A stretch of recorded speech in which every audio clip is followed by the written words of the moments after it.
know for a fact that your Croke Park gig was the first concert I've ever been to where I was like dying for a wee, but I was like, I can't leave. I know all the words to this song. I know all the words to this song. I know all the words to this song. Come on, give me a break. So a lot of work, I'm sure, has gone into the set list. Were there a few that you were like, oh, we have to leave it out?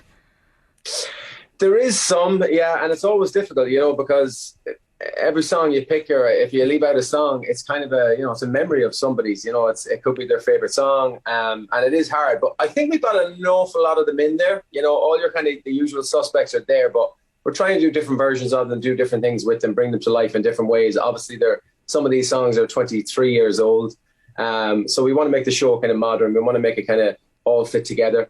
And there's lots of surprises in there. There might be little bits of songs that, so we're not leaving one out. You might have 3 in one, and little things like that. We're trying to create like a proper, memory journey for people. This tour is, it's obviously 3 years nearly since our last Croke Park show. It's 3 years, which is crazy. And a lot has happened since then. So I think a lot of people are really dying to get out to a concert again. And this set list has to be our best, Sure. It has to be everything. And it's looking really good. A lot of surprises in there too, which is going to be cool. In the Today FM offices, I have been relentlessly slagged over my love for a certain musician. And I was only delighted to find out that you are a fellow Garth Brooks fan. I am a huge Garth Brooks fan. What's not to love?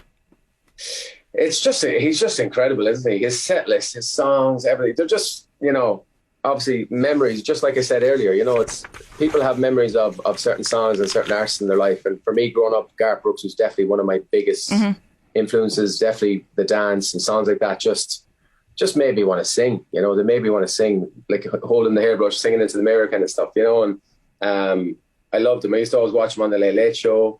When he used to come into Ireland and stuff like that, there was always mad excitement for him. But I've never seen him live, so that's going to change this year. It is. I'm going to.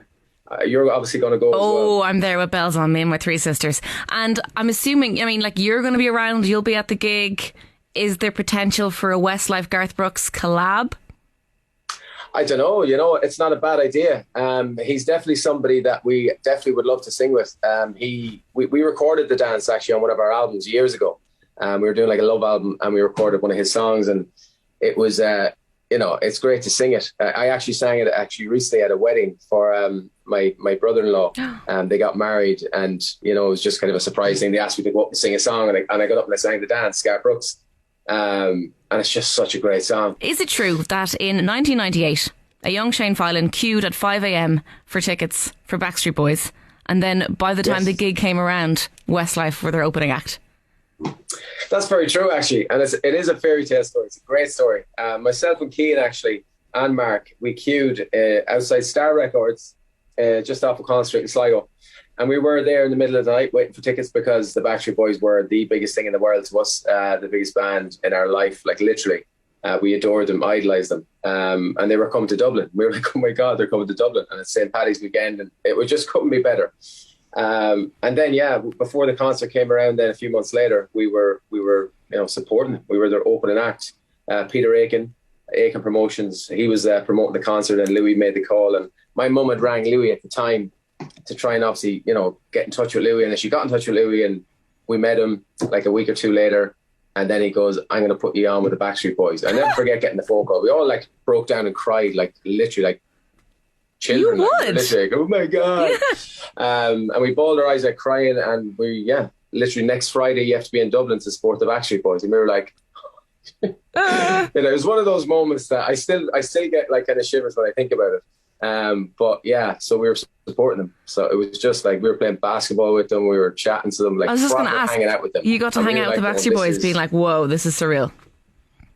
Yeah, but this is it. And if that was the end of it, we were cool. We had done something really cool. But obviously that was only the start of it. So yeah, we have a lot to thank the Backstreet Boys for, and Peter Aiken as well, and Jim Aiken. Today FM. It all happens here. Today.